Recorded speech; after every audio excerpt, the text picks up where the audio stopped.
Naanza kuwashukuru sana kwa mapokezi mlionipa leo.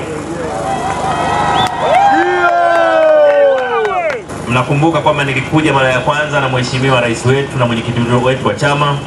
Nimerudi na kwa kweli nilikuwa naendelea na ratiba sehemu nyingine, lakini kamati ya siasa ya mkoa wa Ruvuma ikamuomba mwenyekiti wetu kwamba nirudi kwa maeneo mawili, na rais akaagiza kwamba lazima utekeleze maagizo ya kamati ya siasa ya mkoa. Kwa hiyo nimekuja kwa maagizo ya mkoa wetu kwamba niende maeneo mawili. Kwa hiyo niko kwa kazi hiyo ya Lituhi pamoja na Tunduru, lakini kipekee na washukuruni sana kwa uwepo wenu, na washukuru machifu wetu, wamenipa heshima kubwa kuwepo.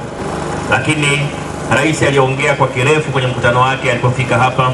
Yaliyoahidiwa ni yale yale, ambacho kitu pekee ninachoomba kutoka kwenu ni kwamba heshima mmepewa watu wa Ruvuma.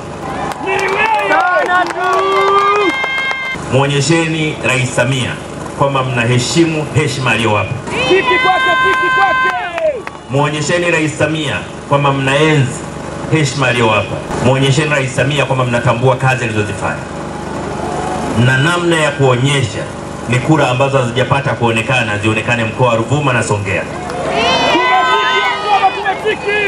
Na mimi ninachotaka kuwahakikishieni ni kwamba kazi ya kumsaidia Mama Samia kuongoza nchi yetu, kumsaidia kuhakikisha kwamba tunapata maendeleo, nitaifanya kwa nguvu na kwa uaminifu.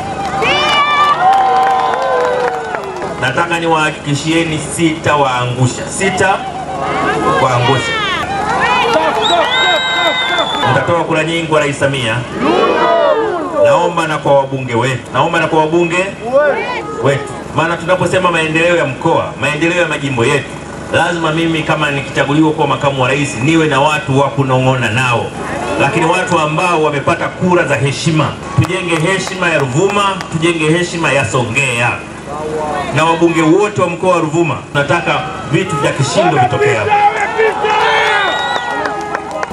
Tunataka majimbo yote ya mkoa wa Ruvuma yaongoze kwa kura za CCM za kishindo.